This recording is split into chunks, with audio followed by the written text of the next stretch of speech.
everyone, I am Ifra. Hope you are doing well. तो start करते हैं आज का topic revision part 2 of vouchers. ठीक है, वाउचर क्रिएशन देख रहे हैं हम कि वाउचर कैसे बनाए जाते हैं, जिसमें हम रिसीट, पेमेंट, परचेज और सेल जो मेन वाउचर्स है वो कंप्लीट कर चुके हैं एक ही सेशन में। ठीक है, तो अगर आपको उससे समझ नहीं आ रहा है तो आप डिटेल वाला सेशन देख सकते हैं, उससे समझ आ जाएगा। अभी क्या देखते हैं हम आगे के जो पेंडिंग वाउचर्स है उनको एक बार रिवीजन कर लेते हैं उनकी। ठीक है, तो सबसे पहले क्या करना होगा, वाउचर्स पर जाएंगे। आज क्या देखेंगे, हमने 4 देखे थे, अब है कॉन्ट्रा वाउचर। कॉन्ट्रा वाउचर का शॉर्टकट क्या होता है, F4। कॉन्ट्रा वाउचर किस लिए यूज होता है, कैश को डिपॉजिट करने के लिए, विड्रॉ करने के लिए या फिर फंड्स को ट्रांसफर करने के लिए बैंक टू बैंक। ठीक है, तो यहाँ पर फंक्शनल कीज में से F4 को प्रेस करेंगे और यहाँ पे देखिए यहाँ पर क्या एंट्री करनी है। मान लीजिए हमें सबसे पहले कैश को डिपॉजिट करना है बैंक में, मतलब कि बैंक में पैसे जमा करने हैं। तो बैंक क्या होता है, पर्सनल अकाउंट होता है, कैश क्या होता है, रियल अकाउंट। तो पर्सनल अकाउंट का रूल क्या होता है, debit the receiver, credit the giver. तो बैंक में जा रहे हैं तो पैसे जमा हो रहे हैं ना, तो बैंक के पास पैसे आ रहे हैं, तो डेबिट द रिसीवर। रिसीवर कौन होगा, बैंक। और कैश क्या हो रहा है, हमारे बिजनेस से जा रहे हैं, तो कैश क्या होगा, क्रेडिट। तो यहाँ पे हम कैश को एंटर करेंगे। देखिए हमारे पास अभी कितना कैश है, 48 लाख रुपीज है। ठीक है, कैश, इसको हम लिख देते हैं या 18,000 लिख लेते हैं। ठीक है, 18,000 रुपीज हम कैश में जमा करने जा रहे हैं। अब यहाँ पे देखिए बैंक का लेजर नहीं है, तो हम ऑल्ट सी से बैंक का लेजर बनाएंगे। बैंक का नाम लिख लेते हैं PNB। किसमें रखेंगे, इसको बैंक अकाउंट्स में रखेंगे और कंट्रोल A करके इसको देखिए यहाँ पर अकाउंट नंबर, IFS कोड, ये बैंक नेम, ये सब आप यहाँ पर फिल कर सकते हैं अगर आपके पास डिटेल है। ठीक है,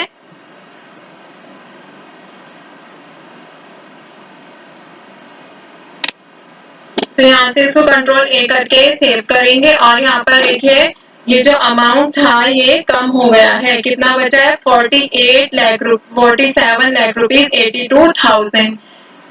तो यहाँ पे हम क्या कर रहे हैं, अगर हम 20,000 करेंगे तो यहाँ पर पूरा रहेगा। ठीक है, इसलिए हम 20,000 कर लेते हैं। 82 नहीं, अब 80,000 है, बराबर का हिसाब चलेगा, इसलिए मैंने 20,000 बैंक में डिपॉजिट कर रहे हैं। यहाँ पे क्या होगा, इंस्ट्रूमेंट नंबर के आप 2000 के नोट कितने जमा कर रहे हैं, 1000 के नोट कितना है, 500 के। अगर आप फिल करना चाहते हैं इसको कर सकते हैं, नहीं तो कंट्रोल A। यहाँ पे आप बैंक का नेम लिख सकते हैं। तो यहाँ पे क्या आप बैंक का नेम लिखेंगे, पंजाब नेशनल बैंक जिसमें आप करना चाह रहे हैं, इसको एंटर करके सेव कर देंगे। तो ये जो पैसे हैं ये हमने बैंक में जमा कर दिए हैं। तो आप बैंक में अगर देखेंगे तो आपके पास 20,000 रुपए बैंक में है। आप बैंक से निकालने होंगे तो एंट्री क्या होगी, जब भी बैंक से विड्रॉ करने होंगे, cash account debit to bank account. और अगर ट्रांसफर करने होंगे बैंक से बैंक में, तो जिस बैंक को आपको, जैसे मान लीजिए ट्रांसफर करने हैं 2,000 रुपए किससे, SBI से PNB में, तो जिससे जमा करने हैं SBI से, तो SBI आ जाएगा डेबिट में और PNB आ जाएगा क्रेडिट में। ठीक है, तो ये तो हो गई कॉन्ट्रा की बात। अभी कर लेते हैं जर्नल वाउचर की बात। तो जर्नल वाउचर आपको यहाँ पे दिख रहा है F7 से आता है, तो यहाँ पर F7 को प्रेस करेंगे और ये जर्नल वाउचर आ जाएगा। तो जर्नल वाउचर क्या होता है, कॉमन टर्म रहता है जर्नल एंट्री और जर्नल वाउचर, इसमें कंफ्यूज नहीं होना। जितनी भी हम एंट्रीज करते हैं इसमें जर्नल एंट्री कहते हैं। जर्नल वाउचर का कुछ पर्टिकुलर एंट्री ही इसमें कवर होती है। ठीक है, जर्नल वाउचर में तो ये एडजस्टमेंट के लिए यूज किया जाता है, जैसे कि हमें रिसीट, परचेज जो किसी और वाउचर में नहीं एडजस्ट कर सकते, वो हम किस में करते हैं, इसमें करते हैं। ठीक है, मतलब क्या बेसिकली याद रखिए, जो हम क्रेडिट पर परचेज करते हैं वो किस में आता है, जर्नल वाउचर में। तो हम ऐसा करते हैं, परचेज कर रहे हैं मशीनरी, तो एक बार बैक करते हैं, एंटर करेंगे। यहाँ पर देखिए कंट्रोल H से आपको देखना है कि यहाँ पर ये जो है ये डबल एंट्री मोड में है या नहीं। तो देखिए परचेज कर रहे हैं मशीनरी किसी ABC मशीन से। ठीक है, मतलब उनके कंपनी का नाम है ABC, फर्म का नाम है क्रेडिट पर। तो डेबिट क्या रहेगा, मशीनरी। यहाँ पे मशीनरी अकाउंट तो है नहीं, तो हमें क्या करना पड़ेगा, बनाना पड़ेगा ऑल्ट C से। तो यहाँ पे लिखते हैं मशीनरी। मशीनरी क्या होता है, फिक्स्ड एसेट होता है। एंटर करेंगे और कंट्रोल A करके सेव कर देंगे। अब मशीनरी कितने की खरीद रहे हैं, 5,000 की खरीद रहे हैं, एंटर करेंगे और क्रेडिट क्या रहेगा, किससे खरीद रहे हैं वो चीज। तो किससे खरीद रहे हैं हम मशीनरी यहाँ पर? ABC, इनका भी नहीं है लेजर तो कंट्रोल C से बनाएंगे ABC मशीन ट्रेडर्स। तो ये कौन है? इनसे हम सामान क्रेडिट पे खरीद रहे हैं, तो ये क्या है? सन्ड्री क्रेडिटर है। ठीक है, कंट्रोल A करके सेव कर देंगे। तो यहाँ पर देखिए इनको हमने 5,000 रुपए पे करने हैं बट अभी किए नहीं है। एंटर करेंगे तो यहाँ पे क्या होगा कि आप कैसे इनको पेमेंट करना चाहते हैं, तो हम न्यू रेफरेंस की उस पे कर देते हैं और यहाँ पर डेज लिख देंगे तो उसके बाद ये एंट्रीज में आ जाएगी। ठीक है, तो आई होप जनरल वाउचर भी आपको क्लियर हो गया होगा। ठीक है, तो इसमें क्या होता है? सोल्ड, परचेज, ये सब चीजें होती हैं। अभी हम बात करते हैं डेबिट नोट वाउचर की। तो डेबिट नोट वाउचर होता है डिफेक्टिव या फिर डैमेज प्रोडक्ट से रिलेटेड एंट्रीज इसमें होती है। मतलब अगर हमने कुछ भी गुड्स परचेज किए और वो डैमेज है हमारे पास आने पर तो उसको हम रिटर्न करेंगे ना, तो वही क्या होता है? परचेज रिटर्न हो जाएगा और उसी को क्या बोलते हैं? डेबिट नोट वाउचर भी कहते हैं। ठीक है, और इसकी एंट्री किसमें होगी? Debit note voucher. देखिए आपको यहाँ पर नहीं दिख रहा है तो आप क्या करेंगे? F10 पर प्रेस करेंगे। आपको यहाँ पर भी डेबिट नोट वाउचर दिख रहा है ना, इसका शॉर्टकट शो हो जाएगा।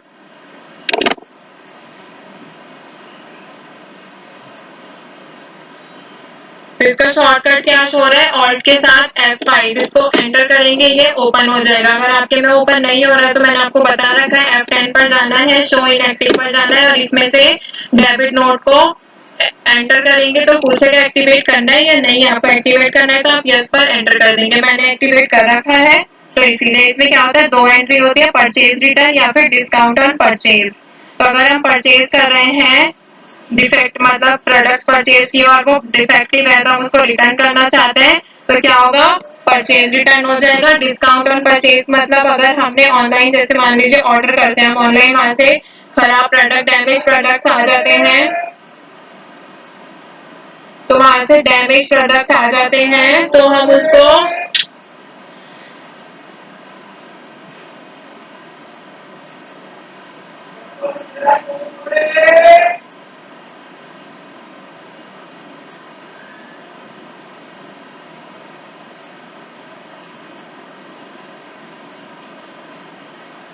तो डैमेज प्रोडक्ट्स आ जाते हैं तो हम उसको क्या करते हैं? वहां पर हेल्पलाइन नंबर पर कॉल करते हैं और हेल्पलाइन नंबर पर जिससे हम सेलर से बात करते हैं वो कहते हैं हम इसको रिटर्न तो नहीं कर सकते, आप इस प्रोडक्ट पर डिस्काउंट ले लीजिए। तो वो कुछ अमाउंट का हमें डिस्काउंट दे देते हैं कि अगर हम 10,000 का सामान खरीदा है तो वो कहता है आप 8,000 ही पेमेंट कर दीजिए लेकिन हम इसको रिटर्न नहीं करेंगे।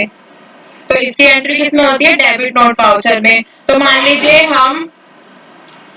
लीजिए हम गुड्स को परचेज कर रहे हैं 10,000 रुपए के किससे? पवन ट्रेडर से कैश में। तो इसमें दो अकाउंट बनेंगे, परचेज और कैश अकाउंट। ये आपको डिटेल में बता रखा है। तो पार्टी अकाउंट नेम में क्या आएगा? यहाँ पर कैश में कर रहे हैं परचेज तो कैश आ जाएगा। कंट्रोल A करके इसको सेव कर देंगे और यहाँ पर मेलिंग नेम मतलब कि जिसे हम परचेज कर रहे हैं वो आ जाएगा। अभी इसको ऐसे ही छोड़ देते हैं। अभी देखिए हमारे पास कैश कितना अवेलेबल है? 47,80,000 है। लेजर अकाउंट में क्या आएगा? परचेज से रिलेटेड है तो यहाँ पे क्या आ जाएगा? परचेज ही आ जाएगा। अभी क्या है कि डेबिट नोट में हम कौन से आइटम को परचेज करना चाह रहे हैं तो पहले हमें क्या करना पड़ेगा? इसमें दो एंट्री होगी। देखिए एक तो परचेज की होगी फिर हम उसको परचेज को रिटर्न करेंगे। तो अभी हम इसमें एंट्री किसमें करेंगे? परचेज में ही करेंगे। तो हमें F9 को प्रेस करना होगा, परचेज का आ गया है। तो अभी हम क्या परचेज करने वाले हैं? ऑल्ट C प्रेस करते हैं, टैबलेट। ठीक है, तो इसको हम किस में रखेंगे? इलेक्ट्रॉनिक्स में रखेंगे, सैमसंग में रख लेते हैं और पीसी में। तो कंट्रोल A करके नॉट एप्लीकेबल करके कंट्रोल A करके सेव कर देंगे। किस में रखना है? डेली में रखना है। कितनी क्वांटिटी परचेज कर रहे हैं? 10,000 के अकॉर्डिंग और कंट्रोल A करके इसको सेव कर देंगे। तो हमने यहाँ पर देखे यहाँ पर जो 47,80,000 है इसमें से 1 लाख माइनस हो जाएगा क्योंकि हम परचेज कर रहे हैं। तो कंट्रोल A करके इसको सेव कर देंगे। तो हमने परचेज को कर लिया, परचेज की एंट्री यहाँ पर हो गई है।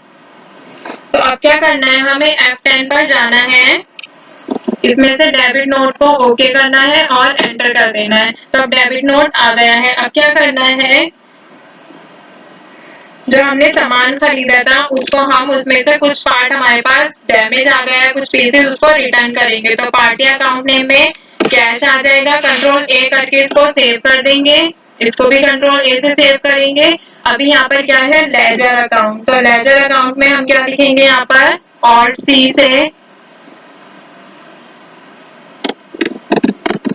परचेज रिटर्न, और इसको हम कौन से ग्रुप में रहने देंगे, परचेज के ग्रुप में ही रहने देंगे। कंट्रोल ए से इसको सेव कर देंगे। अभी क्या है, यहाँ पर नेम क्या है आइटम का, हमने क्या खरीदा था, टैबलेट। तो टैबलेट के 10 पीस है हमारे पास, किसमें रखे थे, दिल्ली वाले गोडाउन में रखे। उसमें से हम 5 को वापस करना चाहते हैं। तो यहाँ पे देखिए अमाउंट खुद ही आ गया है, उसने खुद ही देख लिया है कि क्या हमने कितने का खरीदा था। बस हमें क्वांटिटी लिखनी होगी, एंटर करके यहाँ पर आ जाएगा और कंट्रोल ए करके इसको सेव कर देंगे। तो यहाँ पर हमने डेबिट नोट भी देख लिया है। ऐसे ही क्या होता है, क्रेडिट नोट होता है। क्रेडिट नोट में बस आपको क्या करना होगा, पहले सेल की एंट्री करनी होगी, फिर यहाँ पर ऑल्ट के साथ आप F6 को प्रेस करेंगे तो क्रेडिट नोट वाउचर आ जाएगा। ठीक है, तो आई होप आपको क्लियर हो गया होगा। उसमें क्या होगा, पहले सेल्स करनी होगी, फिर सेल्स रिटर्न की करनी होगी। अगर आपको डिस्काउंट वाली चाहिए तो वो भी मैंने आपको डिटेल में बता रखा है। तो मिलते हैं नेक्स्ट वीडियो में। Stay tuned and thank you.